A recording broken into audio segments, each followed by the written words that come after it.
Filthy underground is the sound you've been missing. You got to pay the price, and it's gonna be a heavy one. Don't let your mouth get you hurt, bro. If you don't like hip hop, then turn this off now. Run back Krishan style. Do what I feel like the dog pound. The bar's open, so some more rounds. The bank open like the Rothschilds and Beethoven with raw sounds. All in together now. Catch, bet, and foul. Better thou. You won't see the second round. Them weapons out. Life is a violent sport, dig it? That's why I raise my gun. I ain't no child support, nigga. Protect the fam, a Kruger hand slick. Take care of mine. 3 stacks told you about Caroline. Oh, stupid ass bitch. We are back, and we are back once again. Welcome to the Hot Tag Radio Wrestling Podcast. Thank you for coming out and showing your support. I am your host, Cliff, along with my co-host, Big Ooh, my tag team partner. He's ready for the hot tag all the time. You already know it, baby. Coming in wrecking shop. What's Coming in wrecking shop. Man? What's good, man? Happy Father's Day, everybody. Happy Father's Day, everybody, to all. Happy Father's Day to all the fathers, all the deadbeats, and all the people who are not the fathers, but our fathers to the children. Happy Father's Day to everybody who hold it down. Fuck it. What's good, dog? What's been up, man? You been good? I've been good, man. Sending these last few bat signals out real quick, man.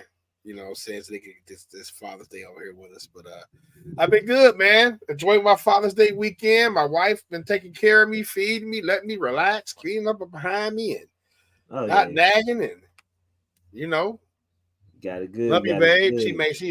She making sure I'm having a beautiful weekend. Going to get me a nice steak today when she get off work. Oh shoot! Yeah, we going out to eat.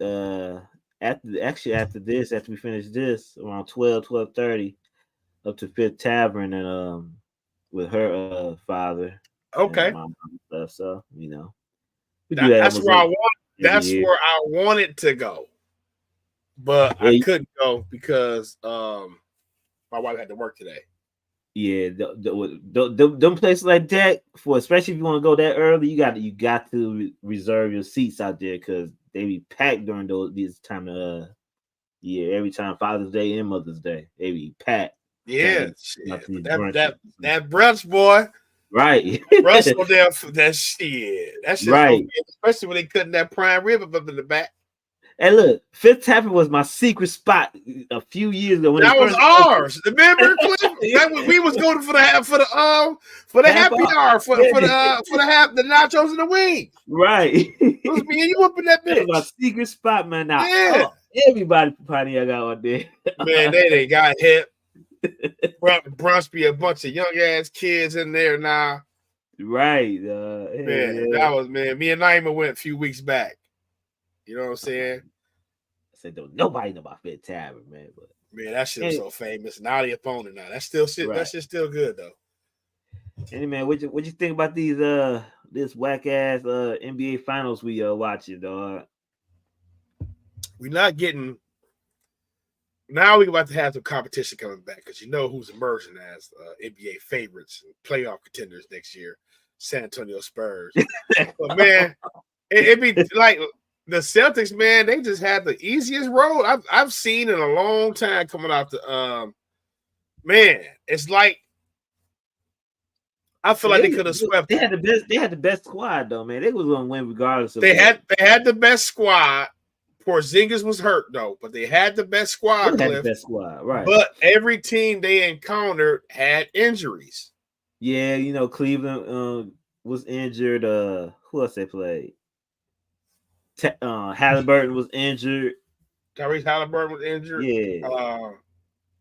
The first round was Donovan Mitchell. Yeah, Donovan Mitchell. So he was playing, injured, man.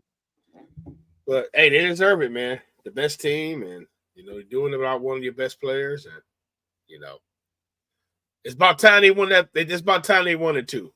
You know, right? Y'all been there the last decade. It seemed like. I didn't know that coach was that young. 35 years old. Like he played college basketball with against DeMarcus Cousins. Like, I saw a little clip. It's like, wow, I didn't know he played. Some people got it, man. Especially this, this young era of the NBA now. Right. You need somebody on that level. Man, but anyway, man, we got a lot to talk about, man. We got a lot of issues we had to talk about this week, man. We got 2 people up in the live chat, man. If you want to say something, say something. Show your piece. Let us know that you in here. People, we gonna start taking y'all hot takes and making them topics. So throughout the week, I'm gonna look in the group, man, and see what hot takes we can get. Maybe we can make this more interactive. What up, though? What up, Roy? Happy Father's Day. Oh, definitely. We're gonna have to take that hot takes, make it more interactive and see. Sometimes we do already. I do sometimes. I was like, hey, in the group, this is a nice little hot topic going on. Let's get y'all recorded and get y'all up on here. Get y'all. But let's go on, man. We got a couple weeks ago. We had NXT Battleground, man. I'm gonna go through the results and stuff, and give me your thoughts about the PLE they had a couple weeks ago, man. It was pretty good. We're gonna start off with the women's NXT North American Championship match. We had Kalani Jordan, who defeated Sol Ruka, Lash Legend, Mishin, Fallon Henley, and Jada Parker. Jada Parker. In the 6-woman ladder match, man. I thought that was the match of the night, man. What you thought about that match? Great match. Kalani Jordan's a big fan of RVD. She said she took a picture emulating the splits and the weights. You know what I'm saying? So seeing her like that history there. But man, it just goes to show, and you've been saying this for a while, Cliff, NXT women's division is churning out to be the best division in wrestling, right? Yeah, stars. Somebody should go back down to NXT. Oh. We'll talk about that in a few segments. But somebody should go back down. But man, Sol Ruka, yes, Jada Parker, even Michin going back down there is improving her as a wrestler. So great match.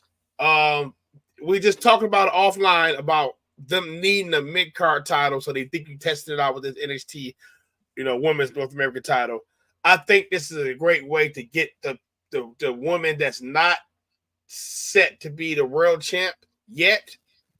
You know what I'm saying? Because in the NXT women's, is no middle ground like it is in the men's division. Like they go straight from tag team to world champion. Now you can start taking those steps with your women in development and then getting them ready for that world title shot. Right. You know what I'm saying? But man, listen, NXT women's division is stacked. Stacked. And we talk about really stacked. Jada, come on, Miss Parker. She got to adapt that name somehow. Yeah, hell yeah. She got to adapt that name somehow. She got to, but Kalani Jordan, I didn't expect her to win, but she was basically an underdog throughout the match. I really wanted Lash Legend to win too. She's been one of my favorite female wrestlers for the past year right now. But I really thought Jada Parker was going to turn it out, and she was the favorite to win. Because I thought they was going to give it to a heel to set it off, but Kalani Jordan is one of what do you call that? White face, baby face, So you gotta have the bubbly baby face it with to have the few title defenses on it. You know what I'm saying? And then here comes Jada to take the belt. Get the belt, to give it more heat. You know what I'm saying? And I think it was. I was going for Jada Parker too. Right. But I want to see Jada Parker in that program. Lash Legend is going to be involved in some heavy storylines. So the title, probably she don't need it.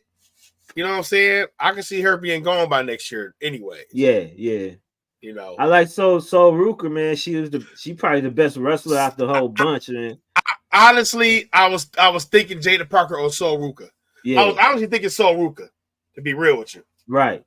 I still feel like Kehlani Jordan is still a good pick, but I feel like Sol Ruka, man, would have definitely right been a good choice. But shit, she seemed like she. It's a few of them, man, that just seem like they should have been drafted this last go round. Yeah. And so Ruka, man, I don't know what more she can do down there other than win the world title and stuff like that. You know, I feel that part. She can work on her more of her promos and stuff like that. But I think she's doing pretty well down there. She developing at a fast pace, but she just something different, dog. Yeah, she is. Yeah, that they need on the main roster right now. And that match was the future of the women's division right there, along with Fallon Henley. Fallon Henley been improving for a couple years now. She just haven't got that big character yet, and now she's developing that heel character. So that's what it is. Once you find your niche, that's how NXT handle their characters anyway. First, you got to go through the trifecta. You got to have it. You might have a title. You got to go for your babyface to heel to title. So it's for your Fallon Henley is on her last part. You know, no. I like the fact that Michin's down there too. Yeah, Michin. Yeah. Hell you know, I feel like a few more of them veterans need to go back down there. Michin is one of them wrestlers that they don't want to let go. So we gotta give you something to do because you're that good. You know what I'm saying? Right. She gotta find her groove too. Yeah. And she gotta find her groove. She got that little character HBIC, you know, and hope they could bring that character from NXT and have him more on SmackDown. Wish she's getting featured more on SmackDown too, also. So right. That's pretty good having her down there.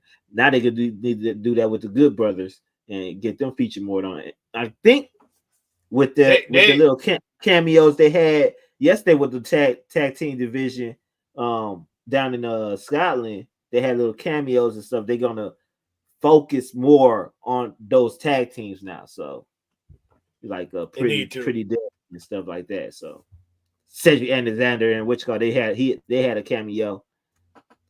You know, talking about they new up and comers. So if they hyping them up that much, I hope Cedric Alexander and I'll keep on forgetting my man's name. Ashanti the Adonis get more screen time too. Even if they losing matches, give them more screen time. Man, let them get on TV, man. Right. Like SmackDown got a recycle, got a death problem to me. We'll talk about that later though. Let's finish recapping this card real quick. Next match is Axiom and Nathan Frazier defeated the OC Luke Gallows and Carl Anderson to retain their NXT Tag Team Championship. I knew they was gonna win this match.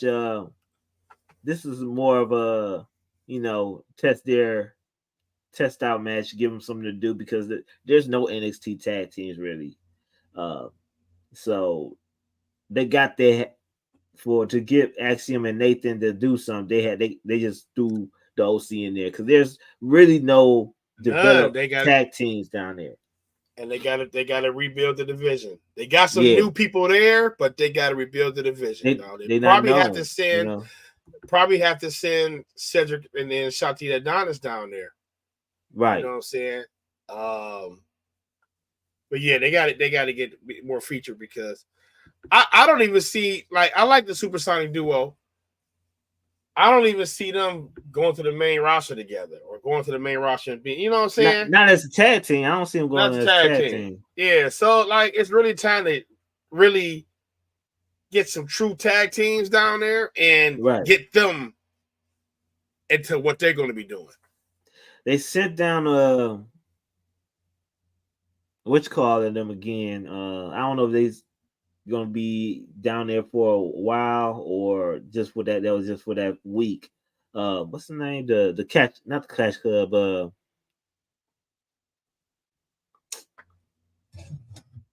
The UK dudes. That they on Raw. They was on SmackDown. Damn, what is his name? Pete Dunne and the New Catch Republic. New Catch Republic. Yeah, they Yeah. sent them down for that minute. So I don't know if they're gonna send them back down to challenge for those tag team titles down there, or what to wait to develop more tag teams, or what they're gonna do down there. So they definitely gotta gotta do more into it. Because remember Black and Gold, man, when FTR wasn't together, there was two singles wrestlers. And then they finally got paired together.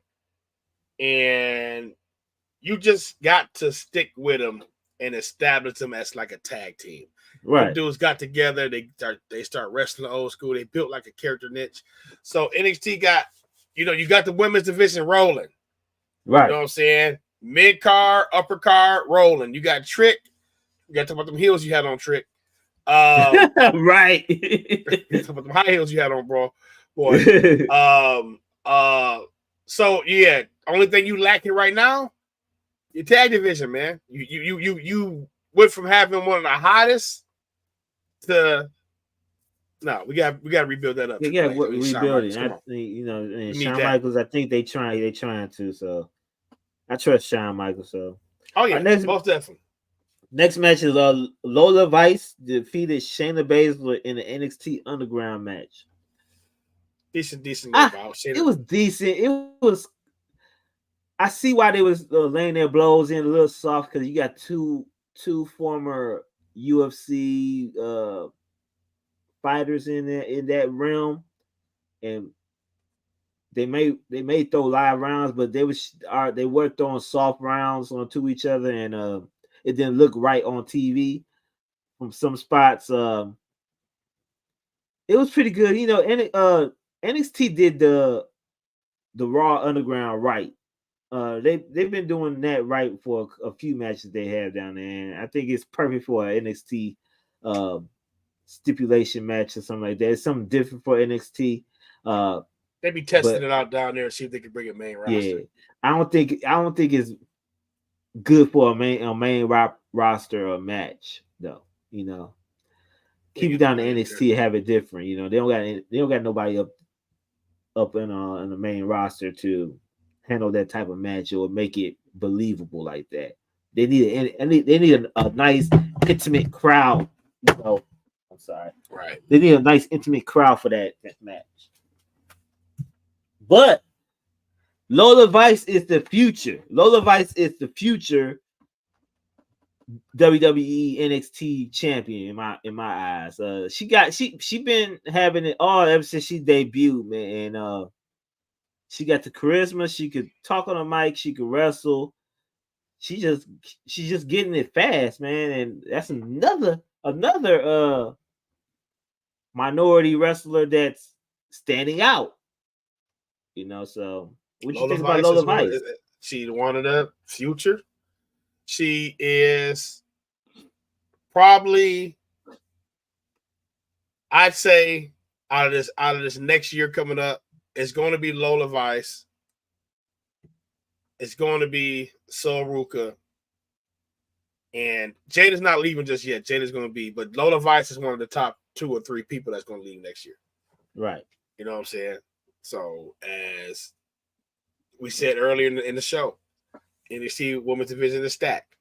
You know what I'm saying? She a 5'2" player, though. And the thing about Lola Vice is she has real credibility.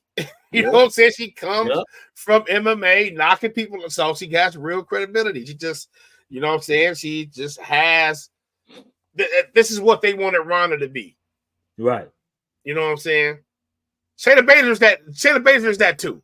Don't get me wrong. I'm really hoping they start pushing Shayna Baszler in a certain way. But Lola Vice, she's a 5'2" player. For Shayna Baszler, she just need to bring back that character she had in NXT. Ace of Spades, man. Yeah. Ace of Spades, come on. Next match, we have Oba Femi who defeated Wesley and Joe Coffey in a triple threat match for the NXT North American Championship. Over Femi showing out his power. Wesley, I don't know what they're gonna do about Wesley, but popular amongst the NXT crowd. I think he's really a more of a tag team person. He'd be perfect for a tag team. They need to bring the Rascals up there from TNA and maybe hopefully tag team against them and give them a tag team championship, which they couldn't finish out because of situations happened to his tag team partner. But I like Wesley, but I don't know. It's just something about him that I don't like his white meat babyface character. I'm down there, I'm trying to. I've been trying to convince you for a couple years that we might need a cruiserweight title back somewhere up on the main rosters, man. And the reason I'm saying that is, where are these guys going to go, Cliff? You just summed it up really. Like, he a tag team wrestler. Like, we starting to look at guys and saying that they'll never be main roster. You know what I'm saying? Right. Because Wesley be having bangers with everybody. What, you know what I'm saying? He has bangers with the bigger guys. You know what I'm saying? But do we have room for those smaller guys on the main roster to, you know what I'm saying, to get over in such a way? You know what I'm saying? Like WWE, they impressed with Ali now, what he's been doing over there. You know what I'm saying? But I feel like a guy Ali like got Wesley, big, though. Ali got big. Yeah. I feel like a guy like Wesley. I feel like some of those guys like Axiom and Nathan Fraser coming back up might need to look into some type of well, that's why they got the speed title.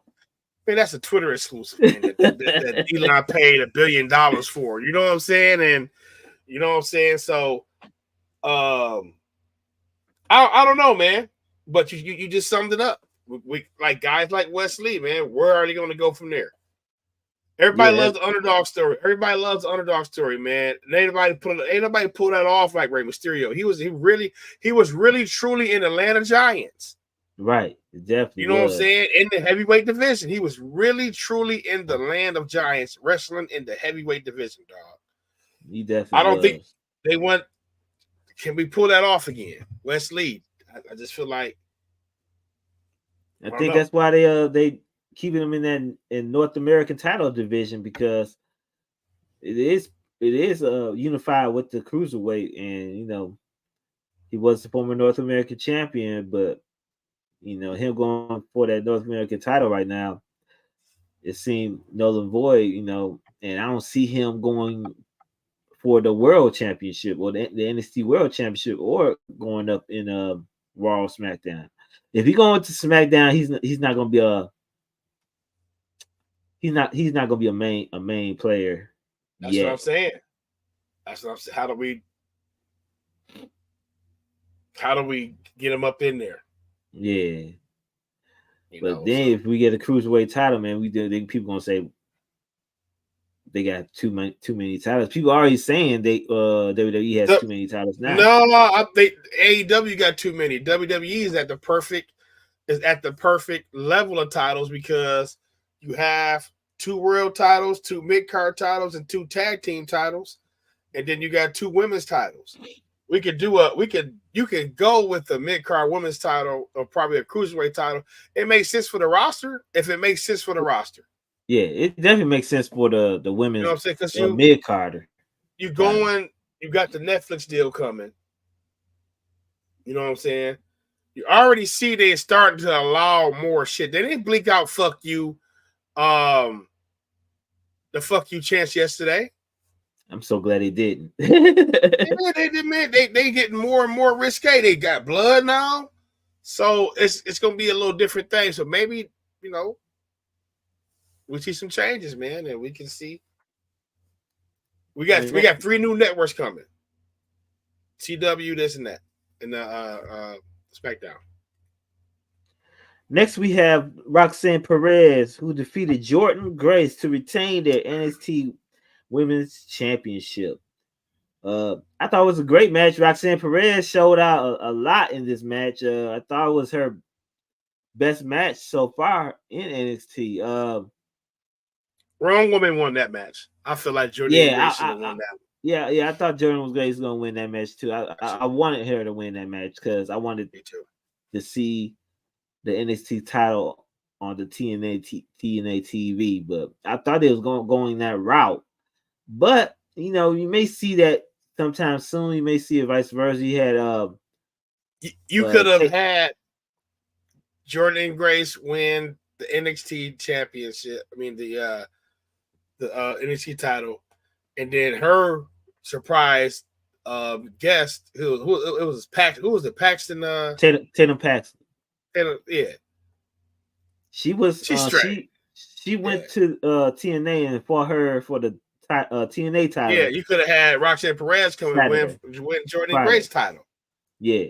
So what if they would have flip flop titles? If she the Impact champ, that should have been a nice little crossover. So I feel like Jordan Grace should have won that one. Yeah, I thought the match was good though, man. I thought Jordan Grace will be in WWE as soon as that contract comes out. So let's go to the next match. I thought this match was kind of was disappointing a little bit for me. Trick Williams and defeated Ethan Page. I thought it ended too suddenly. It was a good match. Don't get me wrong, it was a good match. I thought it ended too suddenly. Yeah. Didn't have that climax, you know what I'm saying? To it, as far as being a big match, because I think the build wasn't quite there. It wasn't for there. Ethan Page. But give Ethan Page, just give Ethan Page more of a watch card because he is main roster ready right now. To me, promo wise, but give him down to NXT and let him cook down there for a year or so. And you'll see Ethan Page be a main roster stay pretty soon. I think Ethan Page is. I keep telling you, it's something about AEW TV that make them look a step down. Because he looked like he belonged there. I just feel like this match came too soon. I feel like we had this.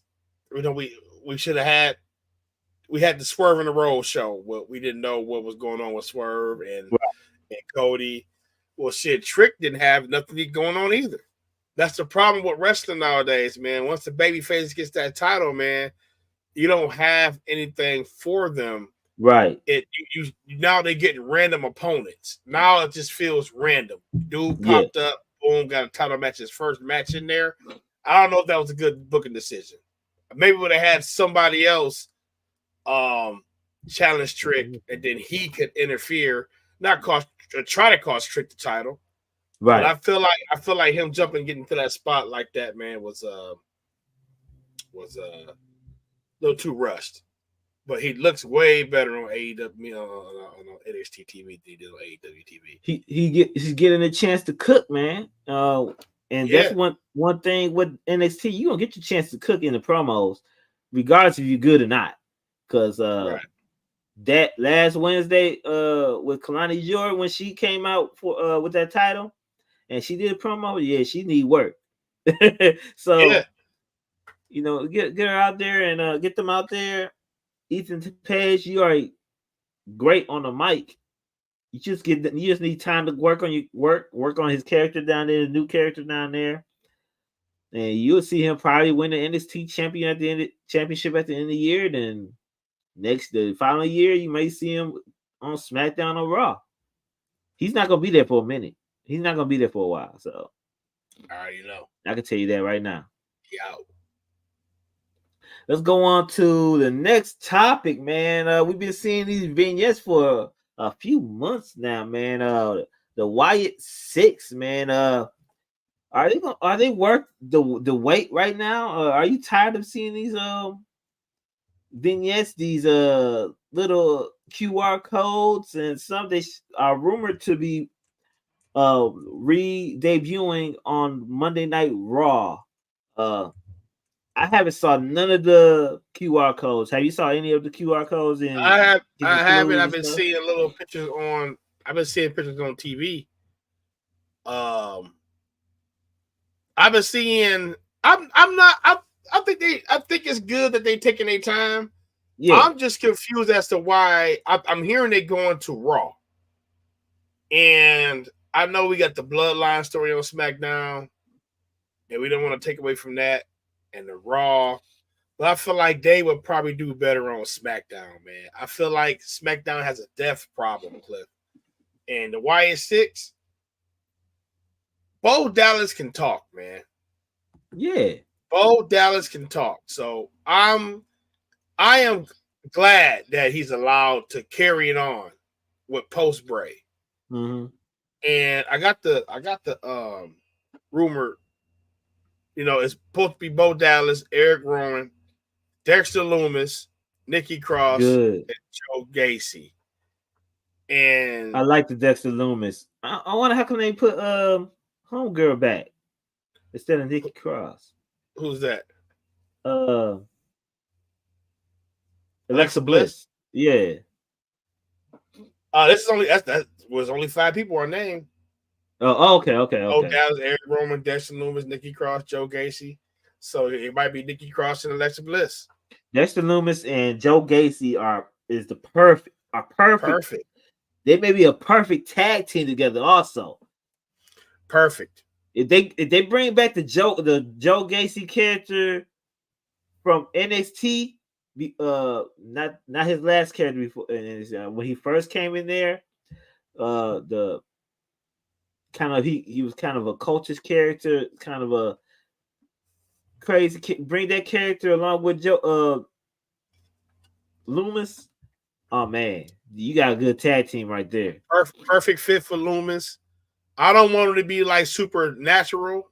You know what I'm saying? Yeah. But we can't job these dudes out. So they got to come in and be a strong, established team. I keep saying this. SmackDown has a depth problem. SmackDown, you're seeing the same people over and over and over again. Even though they got they are building some nice stories over there, though. But the main champion over there ain't got nothing going on, really. Right. You got some other tension, other areas with the Austin Theory and the Grayson Waller storyline that's going on, and the YS6 can come and feud with somebody. I can't really put my finger on who they should come in and feud with because we got the Logan Paul LA Knight feud going on, but they can come there and add some depth to it, man. And like you said, be in a tag team. Right. And Eric Rowan. Go ahead. Eric Rowan is a perfect return. You know what I'm saying? And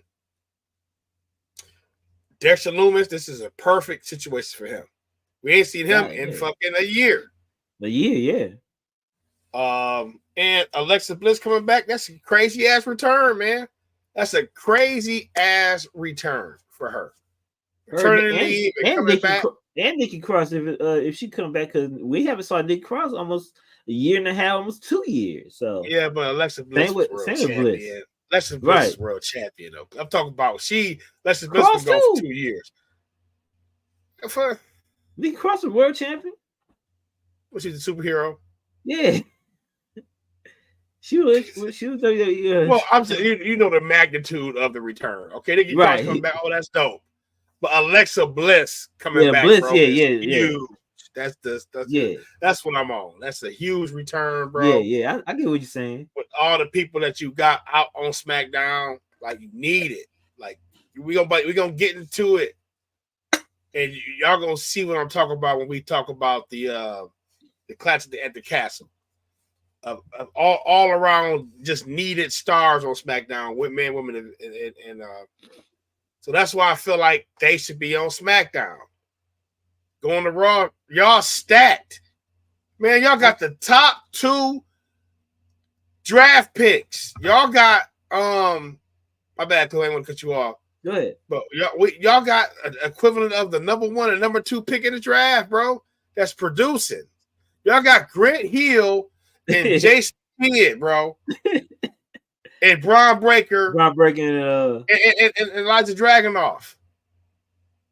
And SmackDown ain't got nobody like that. Y'all not letting Montez Ford loose. Logan Paul is huge, but he's barely there. Why is this be on SmackDown?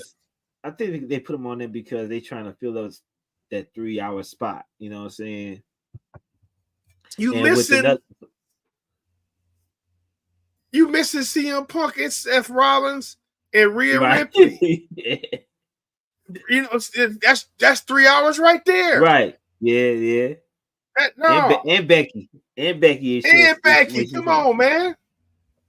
That's 3 hours right there, Cliff. So, in terms of programming, in terms of depth, man, SmackDown is getting the short end of the stick right now. Unless we start developing some shit now. I got some shit that we're gonna get into it. Let's go on to the next topic on hand. We're gonna move over to AEW, and I just have a question, man. Is the forbidden door concept necessary right now in AEW? They got the forbidden door pay-per-views coming up pretty soon. I think it's next week actually. And to me, with the forbidden door for AEW, I don't think they need it or need to be called the forbidden door anymore, because most of the big names from New Japan and anywhere else are already been featured onto AEW television, or they already signed with AEW. You know, as far as Will Ospreay and Okada, the main two people like that. Then you missing your big name as far as Kenny Omega and everybody else. It's kind of watered down the forbidden door concept. What do you think about them not having the forbidden door next year and just continue what they're doing as far as inviting people from other organizations over to their neck of the woods? I wouldn't even, like you said, it's not even forbidden door no more. It's, you know what I'm saying? Well, come on in. It's I don't know, man. The concept is I know they want to do this love letter to wrestling shit, and I know they got to go by New Japan's schedule, because New Japan get heavy in the G1 around right after that, I believe. You know, but you're not bringing over people no more that people here know. Yeah, right. That. And now it's people on AEW that's facing each other. And now it's like CMLL, people you're using, but you can't use nobody else. But you can't use their wrestlers if another federation's on the card. That's Triple A. They got. Triple A is on the card. Yeah, they restricting a lot of stuff like that. So the forbidden door concept is kind of gone, because y'all it's all working relationships, man. It's gonna have to be. You can jazz up the concept by just featuring a whole like AEW and GCW this year, right? You know what I'm saying? That's more of a like AEW and New Japan or AEW with All Japan or CMLL. Yeah. CMLL, you know what I'm saying? And they're going to have an agreement of, hey, y'all win this many matches, we win this many matches. You know what I'm saying? But yeah, the forbidden door stuff is starting to become unnecessary. They can do without this pay-per-view. You know, they be having to build real quick to these shows that don't make sense. And Forbidden Door, man, yeah, it's just an AEW pay-per-view that y'all who y'all bringing in? I think it's Naito coming to wrestle Moxley, I believe. I forgot the girl name that's supposed to be wrestling Mercedes, but she's coming from New Japan also, defending her title. It'll be a title for title match. So, he knows gonna win that. What you did? Look up a name. You know, we got the hot tag AI on deck, y'all. Like I asked, this new technology we use. We get the hot tag AI. You know what I'm saying? But I'm using my AI for these results. So the rumored matches is the confirmed matches is Moxley versus Naito and Zack Sabre Jr. versus Orange Cassidy. Zack Sabre Jr. versus Orange Cassidy again? Did they have that match before? No, they had Zack and Daniel Bryanson and Zack and somebody else, I believe. Okay. So the Casino Gauntlet match winner will face Swerve, and that was that's Will. Who is Will Ospreay? No, Ospreay right? wasn't on it. No, Will Ospreay is facing Swerve Strickland, Okay. for the world championship. So he won that Casino battle royal thing. So it's Swerve versus Will Ospreay, right? Yeah. So that's AEW match. It's gonna be MJF probably versus some random, like he said, that they don't know over here. Yeah, Cliff. Forbidden Door. Come on. It's no big names that they got all the big names. Right. You know, so last Wednesday, they AEW introduced the Blood and Guts match. The Elite, the Young Bucks challenged the top 5 competitors in AEW, which we don't know as of yet. We probably have Swerve Strickland on the other side to the Blood and Guts match. It's not going to be on a pay-per-view. It's normally on a Dynamite. What do you think about the Blood and Guts match being introduced nonchalantly like that instead of being introduced as a big event that ends big feuds? Them getting their shit off, trying to do their shit the same time of year every year, formulaic.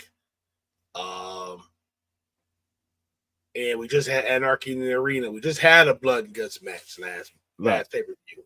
Going right back to the War Game style with teams that I don't know. So on regular TV this time, they're gonna pop their ratings. MJF probably joined another team, who knows? But MJF did draw 1 million in this segment when he came back. So we'll see, man. But just starting to seem unnecessary. Could do it later in the year. I guess they don't want to bump heads with War Games, but just seemed like it just throwing shit now. I don't. With the Blood and Guts, I think they didn't rush because it's always around this time at this time. But with all these injuries right now to their wrestlers, because they have a shit ton of people out right now, I wouldn't risk it for the biscuit right now in those type of matches right now, because they may lose another person. You know they go all out in these type of matches. They just found out one of the cats from FTR, he wrestled injured during the Anarchy Arena match because he had a hematoma on his back. You know, so now he's gonna be out for a few while he heal up. Now you're gonna risk your main event right now as far as Swerve Strickland might be in the match. You're gonna risk him being injured in one of the most dangerous matches AEW has right now. You're gonna risk your world champion in that match. So I think it's kind of I think they should hold off onto that match and do it later on, while just to let your wrestlers heal up and come back, because right now they don't have nobody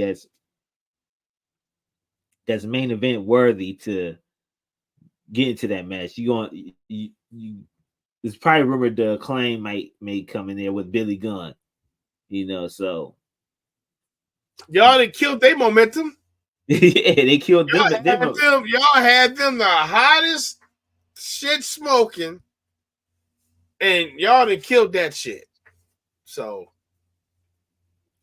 it's crazy. It's so many injuries right now. AEW have. I think those type of matches they could hold off on until their main people are back right now. So Yeah, man.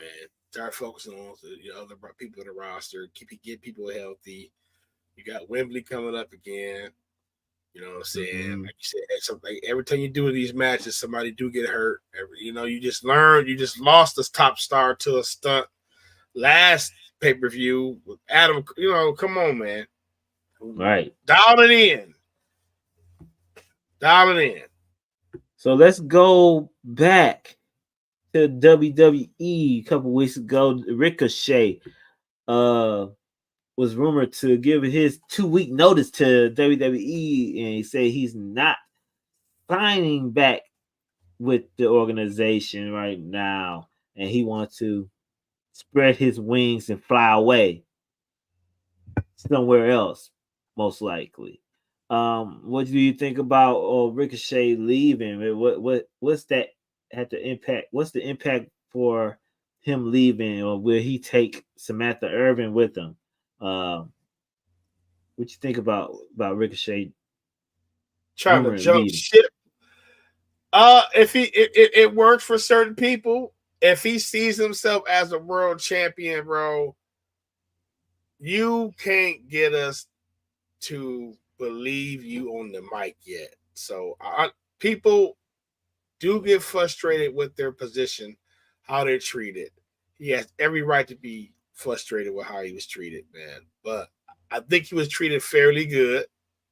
Somebody did post his win-loss record, and it was not under 500. It was over 500. Oh, I didn't know that. So he won a lot. He won a lot of matches in WWE. He had a lot of spots, man. He just didn't capitalize on it while being engaging. So I wonder if he leaves, is he going to purely just hit the independent scene, or is he going to just go to AEW? I feel like taking the route of being truly independent and coming back will probably get you different treatment. But I feel like staying will get you better treatment anyways. You are a Triple H guy. Triple H knows what he has in you. You're just not in the right place storyline-wise right now. Right. You're getting there, but some people are in position because they have a better story and can get the audience to engage with their characters better than what you can. Yes, you be giving us some bangers, but you cannot talk. And that is huge, especially in today's landscape, man. You know what I'm saying? You got guys that's coming up that's good on the mic already have more intriguing characters. Dragunov, Braun Breaker, Grayson Waller.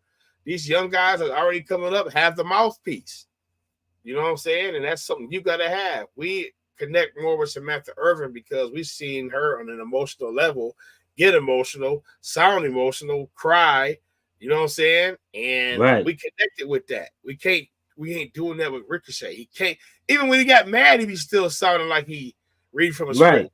Hey, buddy, you're not going to treat me like that, okay? And I think his what messed Ricochet up was his feud with Logan Paul. Once they had a little promo battle on Raw. And Logan, this was Logan Paul first time actually having long promos and being himself on the mic, and he out mic'd work Ricochet. Right. I knew that Ricochet's gonna go down after that. Yep. And after that, you didn't see Ricochet for a while because they give up on you. They seem like, damn, I can't put Ricochet out there right now. I want to use him as far as matches and stuff, but I can't trust him. I can't believe him. I can't believe him. Right. He ain't getting the thing over. They ain't doing that, bro. That shit, I'm telling you, that shit is something that is very, very important to your character.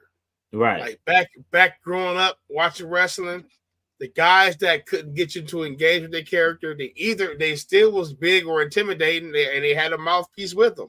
That's why the manager was so prevalent back in the days. Now they going off to where, hey, you might got to go out there by your damn self. Hey, you got sneak and swim. Sink or swim. Right. You know what I'm saying? And it's like a lot of the guys, especially in the independents, man, and in the independent wrestlers, man, independent fans, they love for these guys to be like these super serious, super good wrestlers, these no-selling wrestlers, all this stuff. Oh, they do all this beautiful stuff. Man, listen, bro. They still got to make it in the big leagues. Definitely. So you see guys like Kurt Angle who can wrestle his ass off. But man, he get that fucking mic. He can fucking go all day. Serious, vicious, comedic. You know what I'm saying? Right. Babyface, Triple H is like, you gotta have that, man. And Ricochet was doing it. I saw a report of MVP saying that, hey, they asked us, we asked for Ricochet and Cedric Alexander, and they was like, you can have one of them. And he was like, we just picked Cedric Alexander because we felt like Ricochet was going to be a star by himself on his own. Right. You got to get the mouthpiece, bro. Now, by WWE, quote unquote, writing him off last week, it was probably an epic write-off. Do you think it's kind of too early writing him off, and do you want to see through this little feud he has with Braun Breaker? Because that made me kind of interested in seeing the results from that. I want to see the feud. I want to see if you leaving, bro. You gotta let Braun beat you. Samantha Irvin going to the ambulance kind of seemed more like a work. What if they working everybody? What if Ricochet not going nowhere? He already signed, but they just working us, and then boom, he gonna be more of the prevalent storyline. Because now that's all we talking about: Ricochet.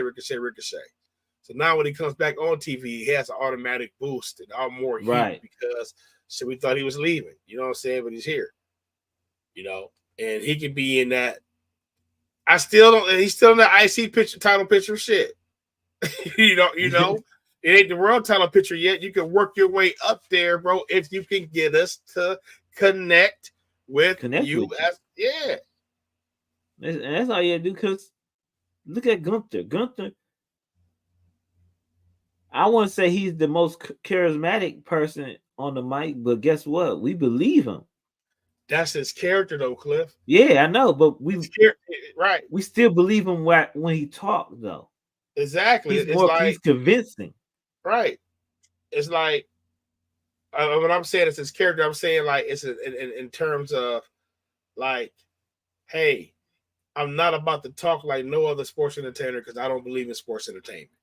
Right. You know what I'm saying? I don't play in this ring. You know what I'm saying? And he carries himself in such a way to where it's like, even my wife be like, I hate him. He's so serious. You know what I'm saying? Mm-hmm. It's like, y'all play too much. I'm not here to play. And dog, he found his niche. Ricochet is very athletic. This dude is better, just as good, if not better than Will Ospreay. You know what I'm saying? Yeah. Will Ospreay is a little bit better talking.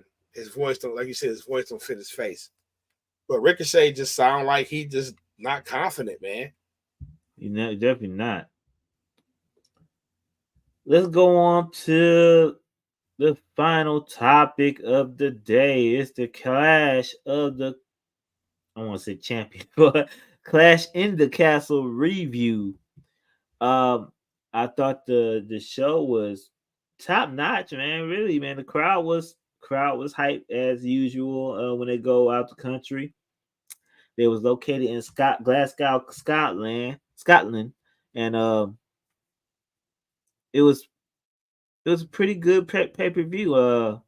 Let's go down the card, man. First we had the undisputed WWE Championship match. We had Cody Rhodes versus AJ Styles in an I Quit match, and Cody Rhodes defeated AJ Styles again in a good match, man. The ending was slightly, I want to say awkward, but very awkward.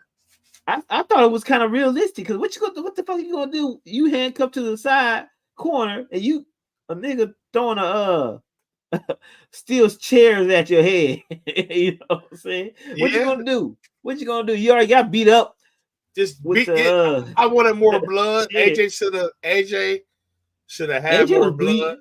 He was bleeding all over his body. Yeah, it was kind of. I just felt like it was like the I quit was like I don't know.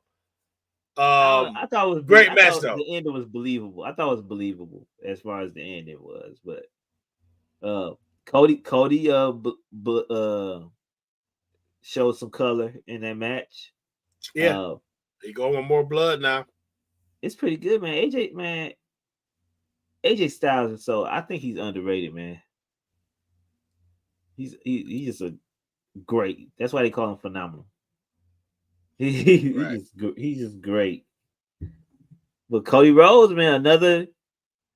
That's three PLEs, 3 championship defenses, and 3 good matches. Yeah.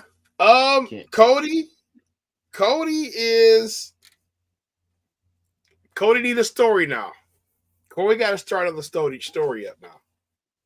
I think they starting it up right now as far as the ending, as far as with the bloodline again and with Randy Orton. So that's what we need. We need the Randy Orton's blood. We need the Randy Orton, Cody Rhodes story. That's gonna definitely take this title to another level because Cody is just he's the bubbly baby face. He having good matches, but man, we've already ran out of people for him to wrestle on SmackDown already. Like it's nobody we view as a contender on SmackDown outside of probably Randy Orton. You know what I'm saying? So, man, you know the only contenders is gonna be either Roman Reigns, The Rock, Randy Orton. That's about it for the year until they build up another person. Yeah, we need somebody quick. We need somebody quick because they got Cody. You know, I ain't saying failing, but man, bro, we need some people over here. Next draft they're gonna draft SmackDown gonna draft CM Punk and go over there. Yeah. Then you're gonna have a feud with CM Punk and Cody. I feel like he should have been there now. Or I feel like when you do some kind of trades, somebody you just signed Brian Breaker to SmackDown, but then you ship him over to Raw in the draft. You know what I'm saying? SmackDown, man. I want to say I know they look working on turning Austin Theory probably face or something. I don't know. But Austin Theory. Well, you know, they still got to work with him again. Yeah, I feel like they're about to try to move. I feel like they're about to take Grayson Waller away from Austin Theory and put Grayson Waller more of a main heel role. That's what I feel like they're about to do with that. So we might see DIY with them tag team titles soon. Yeah, man, Cody needs something. So probably be somebody else coming up, man. But shit, bro. After this, where do we go from here? That's true. Solo Sikoa? We don't want to see Cody in the bloodline no more. They basically introduced the Money in the Bank match already yesterday with you're gonna have the Bloodline versus Randy Orton, Kevin Owens, and Cody in a 6-man tag team match at Money in the Bank. That's basically what it is. Excuse me. It's now for the WWE Championship. Hey, that'll be different. So we getting Randy going RKO Cody at Money in the Bank, right? I think that's probably how you can start off the SummerSlam match right there. Gotta be some type of betrayal, and we've been waiting for something big to happen with Randy Orton. You know, ever since he come back, he's been having the great matches and stuff, but it wasn't nothing big has happened yet. So, and that's another test for Cody also. So, him beating his mentor at one of the big events like SummerSlam, that's like the WrestleMania of the summer. So, you gotta book that match right there, along with LA Knight versus Logan Paul, maybe, or that may be Money in the Bank also. Let's go on to the next match. That got to be SummerSlam. Logan Paul and LA Knight. You think that's gonna be SummerSlam? Logan Paul hometown, Cleveland. Okay, we'll see. We'll see. They missing a match on here. Anyway, I know the match. Anyway, the next match you have the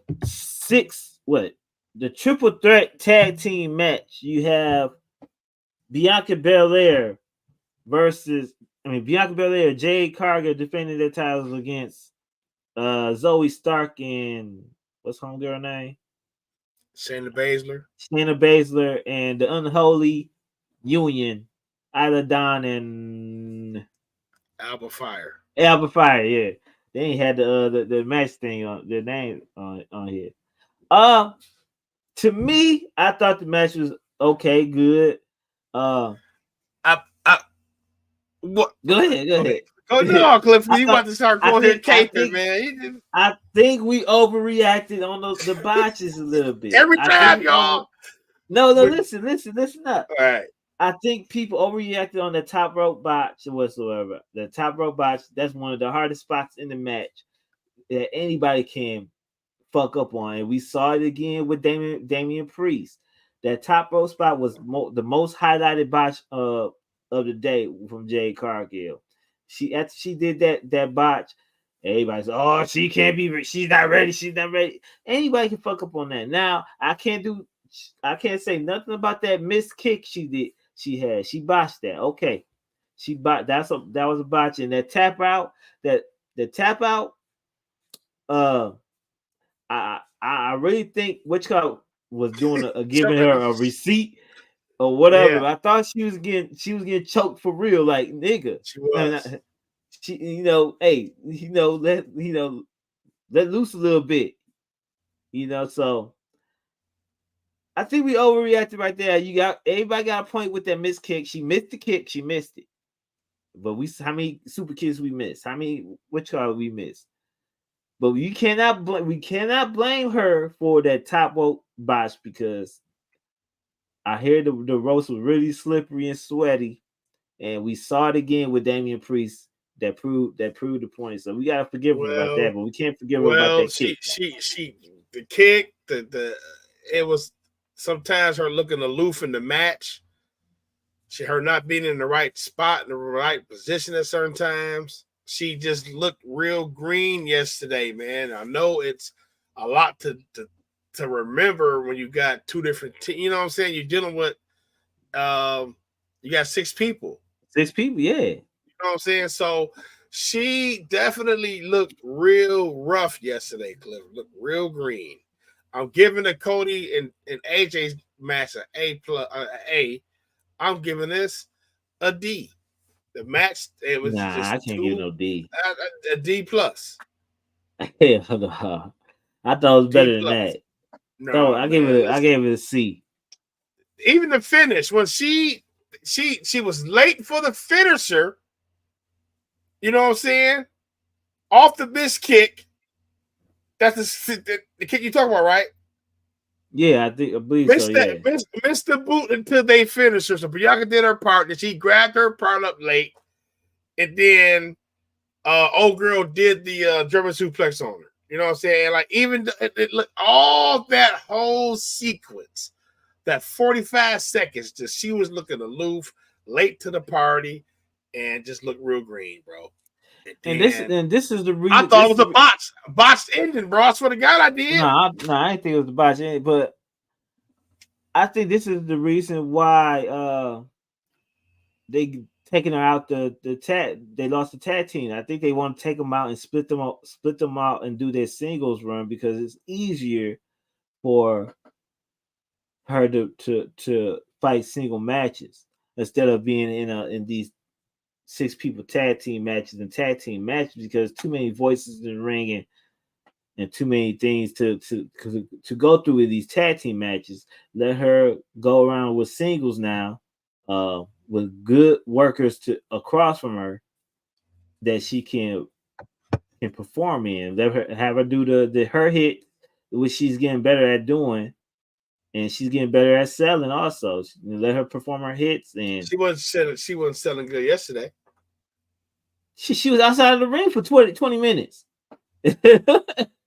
Shit, she do that shit a lot. That's what I'm saying. She was outside of the ring for 20 minutes. She's getting a little better as far as selling, but her moves are getting more crispier. Her little stinger she splash needs to is go getting to better. NXT. Hell no. What's the purpose of her going to NXT for? She should have went to NXT to get her skills up. She getting her skills doing with working with Natty.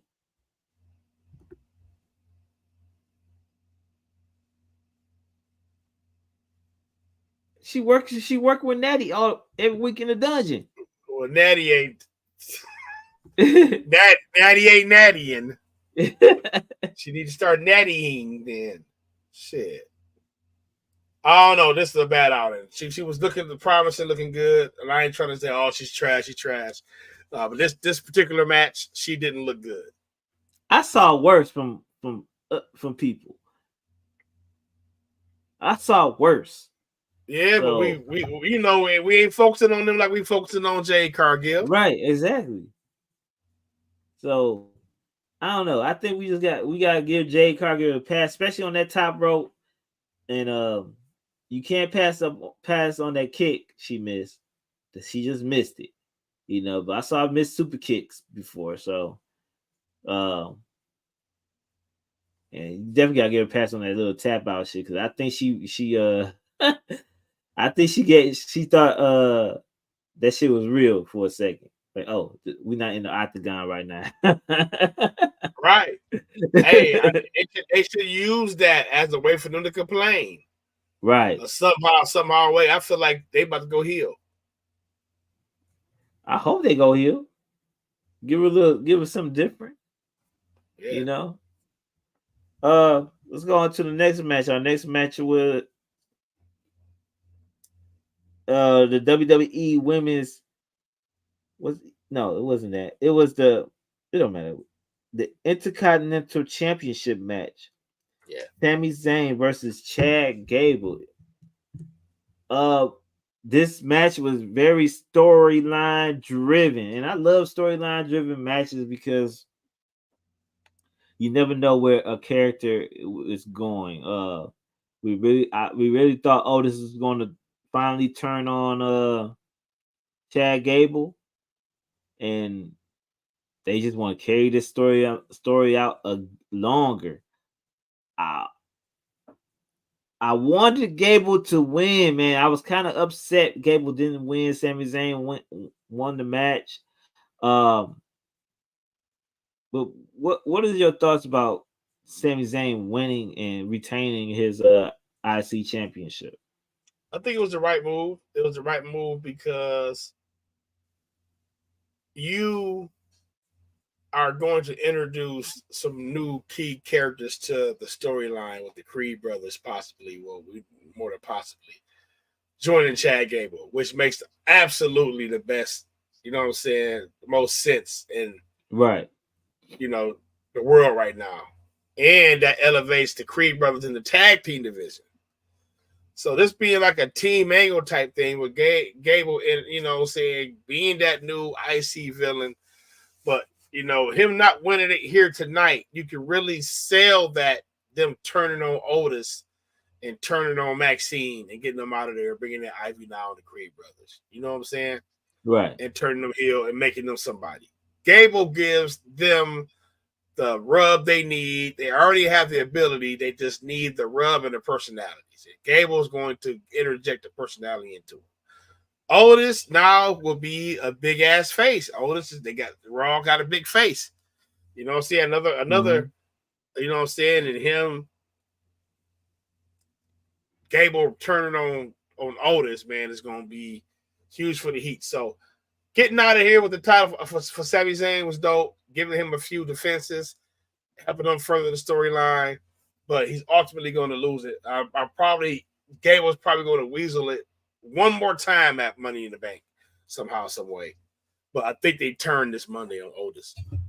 Okay. I hope we see some because this bubbling up with Otis, man. I'm waiting and anxiously waiting to see what's going on with Otis right now. Tomorrow is going down, dog. You know it. You see Gable face? That shit going down tomorrow. Like he left him, took Maxine. Man, that shit going down. So expect the Creed to come on out there. With, you know what I'm saying? That was the Hulk Hogan, Elizabeth Hulk Hogan. Yeah. Yeah. Next match is the WWE Women's Championship match. You have Bayley versus Piper Niven, and Bayley sneaks out with a victory. Man, I thought this was Piper Niven's best match in WWE. She really showed out for her hometown's crowd. That Michinoku driver she did that barely woo. Man, she was in the Bayley career right there because she barely got that neck tucked up in under there, bro. I rewound that a couple of times. I'm like, man, but I thought it was a good match, man. And I think it's proven that big women can wrestle, man. You have Piper Niven, and you have the Queen of the Ring. They've been putting out great matches lately. So for sure, man, it definitely got to let them do it. Right. Let them wrestle, and put her in the role to where she's getting some dubs. So you this match just don't seem like it's coming out the blue too. You know what I'm saying? Like, I know and I understand that y'all going to certain parts of the world where wrestlers from, y'all want to get them on the card. Y'all feel obligated to get them on the card. And I love that. You know what I'm saying? But doing that really got some people that wouldn't be on PLEs on PLEs. Right. Piper Niven will not be on no main card PLE. Alba Fire and Isla Dawn, let's face it, they wouldn't be on there yet. They ain't been built up yet. You know what I'm saying? So just take the time to build them up. We're going certain places. We knew Rhea's won't main event Australia. You know what I'm saying? We know these things. You know what I'm saying? But just do it in a way to where it's like you continue to push, I guess, man, because Piper Niven can really go. She's really good. She can really go. We saw her in the motherfucking Mae Young Classic killing like that. You know what I'm saying? It's like, dog, she can really wrestle. Let her go on the street. And we were talking about Chelsea Green offline. Most underutilized, like Chelsea Green. Chelsea Green is great. Yeah, let them win the titles. That shit was funny when she came back with that mask. Like, we ain't gonna know this her and shit. Yeah. But another thing, real quick. The Samoan drop into the pinfall by Bayley, that was dope. And that made sense. You know what I'm saying? Use your weight against her. But Bayley is in the same boat that Cody and everybody else is saying, dog. Yeah. She don't got nothing going on. She just a champion. No storyline. Nothing is sticking. No adversity. No rival. Nothing. And it's I'm telling you, to the point now to where, like, shit, where's Charlotte coming back? You know what I'm saying? It's like, I'm telling you, man, we got a babyface problem, Cliff. We might have to do that a topic on this show one day. We don't know how to book the baby faces past that underdog win. They could overcome that big obstacle. It's hard to book baby faces because it is hard to normally faces. Yeah. So man, you got to have the villains lined up. Cody ain't got no rival. Bayley ain't got no rival. We about to talk about this guy Damian Priest next match. Why you think going back to AEW, why you think AEW is kind of hard to book for AEW? Because because there's no difference between a face and a heel over there. Because so now we don't, with WWE when Roman Reigns had the title, we wanted Cody Rhodes to win because he was chasing after that title, and we wanted him to win so bad because we kayfabe wise we did not like Roman Reigns.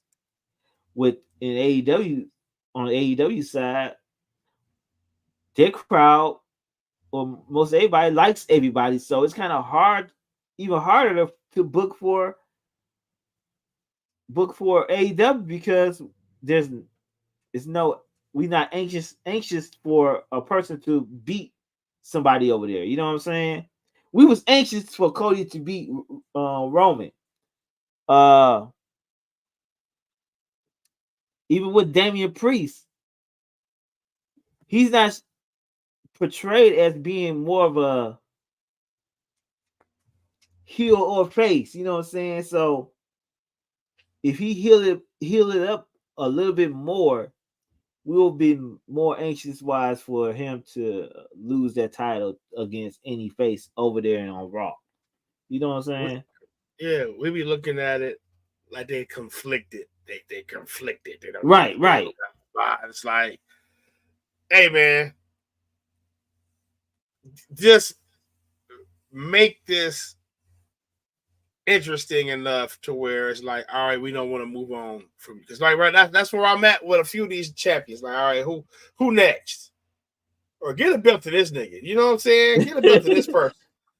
Because we want to talk about this match right now. Let's go on and talk about it. Drew McIntyre versus Damian Priest for the World Championship over there on Raw. Damian Priest pulls out the victory with interference from CM Punk. This match is great. I thought this was Damian Priest's best match in quite a while. After he did the spot from the top rope and hurt his ankle or his leg, even if he wasn't hurt, and it was a botch.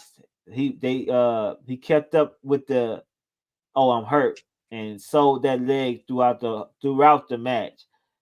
Did big spots with it. Did the razor's edge on one leg. Got kicked outside the ring with the Damian Priest, not Damian Priest, Drew McIntyre finishing move outside the ring. I thought it was a great match, man. He had a rough bump in the match that caused CM Punk to come down the ring and made the whole nation of Scotland upset.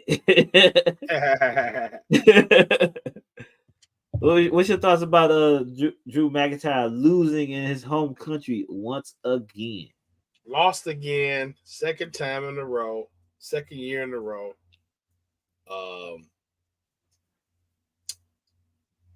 I get it because they probably feel like it's too soon for him to lose the title. But man, Drew, Damian Priest don't feel like a true champion to me for some reason. I do not know why. And I kind of thought we was gonna see some Judgment Day kind of turn and cause Drew, but this CM Punk versus Drew McIntyre, that's the match of the century, man. They want that, man. They just build towards that, and that it is the biggest match. You know what I'm saying? And they don't need a world title for that. So I just know Drew should be champion. I got him honestly as my favorite to win Money in the Bank. Drew is my favorite to win Money in the Bank. And costing Damian Priest the title, the same way he lost it. So you think Drew's gonna win the Money in the Bank? I think it's gonna be Jey Uso. Yeah, they want to give it to Jey. I think it's gonna be Drew. My favorite is to win the belt. I mean, to win the Money in the Bank is Drew, and because I just think that he should, one, be world champion. Two, he should get revenge on Damian Priest. And three, that gives him and CM Punk more time because he don't have to cash it right away. He can finish the whole feud with Punk. You know what I'm saying? Maybe even battle at one of the last matches is him and Punk battling. You know they got to wrestle 3 times. You know what I'm saying? One of the last matches is, hey, we fight for the briefcase. You know what I'm saying? So, do you think with the Punk interference, do you think they're gearing on like a double turn from for CM Punk and Drew McIntyre, as far as Drew McIntyre becoming face again and CM Punk being the heel?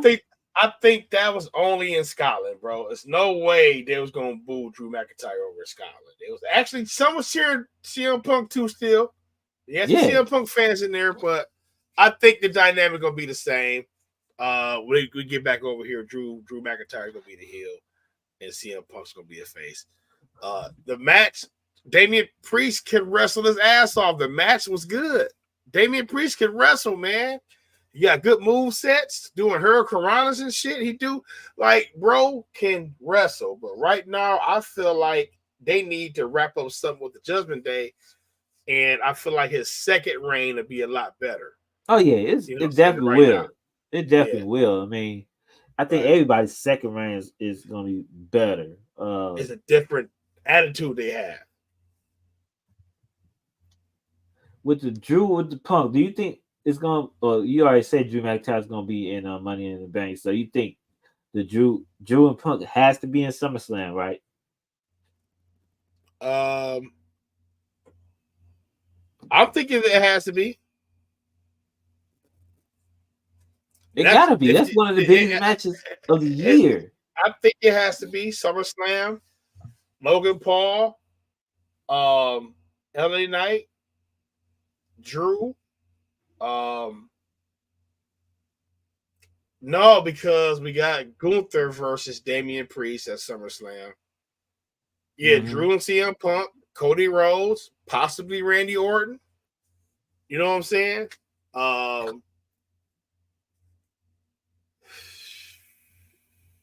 It's gonna be Jay Uso gotta be in there.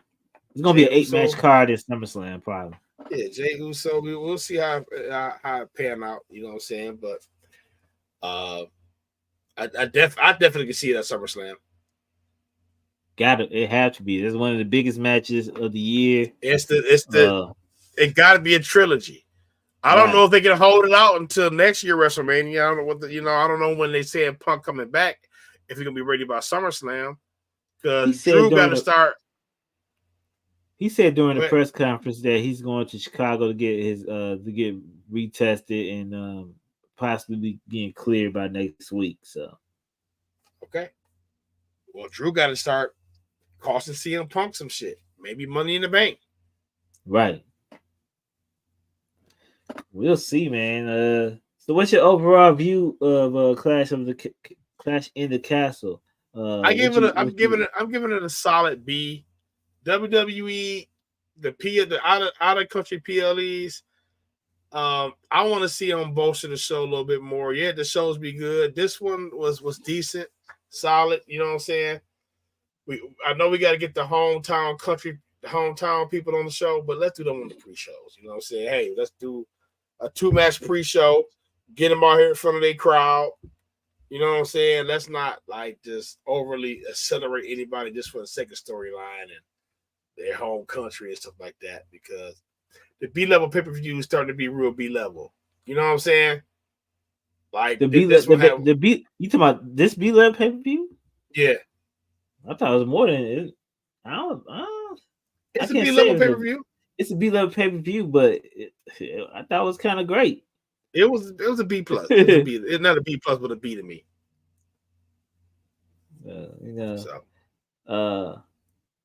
I'll probably give it a B plus. I think Cody Rhodes and AJ Styles held their side down, and I think it was a great bookend match with the World Championships, and those 2 matches right there together, I thought stole the show right there with the Cody Rhodes and AJ and Drew and Damian Priest. I thought those were two best matches on the card and the two best matches that came out of the card. Yeah, so my matches, Gable and Zayn. Gable and Zayn was good too. Gable and Zayn was good too. So I'll give it either a B plus or A minus, man. I can't. It's either those two grades right there, man. It was pretty good pay-per-view. And these 5-match cards, 6-match cards, I think is actually perfect for a pay-per-view. Bigger pay-per-views, you can go with 8 to 10 matches.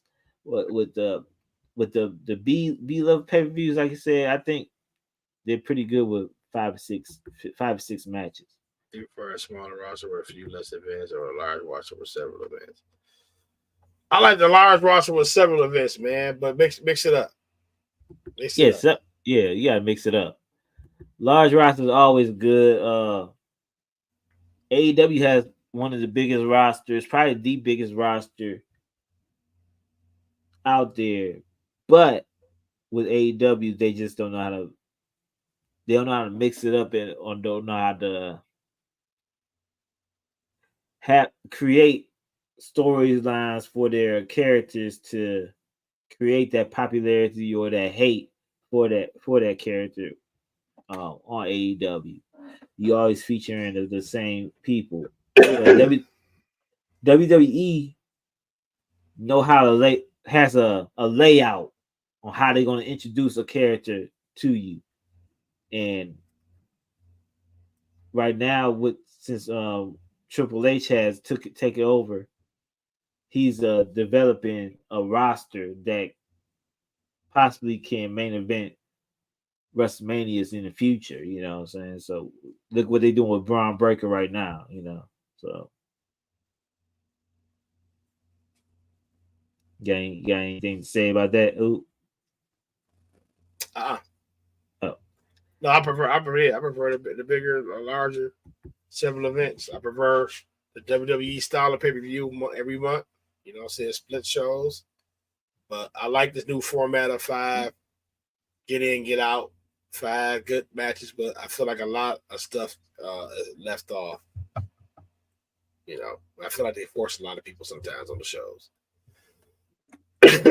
Well, that's about it. Man, I'm about to get ready to get dressed and go get some grub because I'm starving like Marvin. What you got up for the week, man? What you say you just chilling all day, no barbecuing or nothing like that for Father's Day? Man, I was supposed to have been barbecuing and smoking meats, but man, I just been chilling. My wife been feeding me, waiting on me hand and foot. Today, she going to get me a nice fresh steak, you know, from my favorite place. You know what I'm saying? So I'm just chilling on the game. And you gotta get that steak from Morton's, boy. That's that money coming in. I like Morton's, man. I like Morton's, but you know, we're going to Longhorns, baby. Come on now. That's my spot. So happy Father's Day, everybody, man. Happy Father's Day, Poodoo. Happy Father's Day, chat, man. Y'all have a good day. Relax. Yeah, y'all have a good day. Happy Father's Day, man. We'll be back next week, man. Make sure y'all like, comment, and subscribe to the channel and share the channel for us, man. Get we almost there to that 100 subscribers, man. Get us up there for us. And we'll be back next week. Same hot time, same hot channel. Peace. Are you ready? What does it take to stop this manual ground? Reign of terror. Filthy underground is the sound you've been missing. You got to pay the price, and it's gonna be a heavy one. Don't let your mouth get you hurt, bro. If you don't like hip-hop, then turn this off now. Run back to Sean style. Do what I feel like the dog pound. The bar's open, so some more round. The bank open like the Rothschilds and Beethoven with raw sound. All in together now. Catch, bet, and foul. Bet a thou. You won't see the second round. The weapons out. Life is a violent sport, dig it?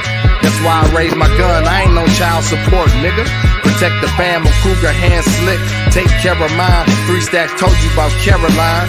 Oh, stupid ass bitch.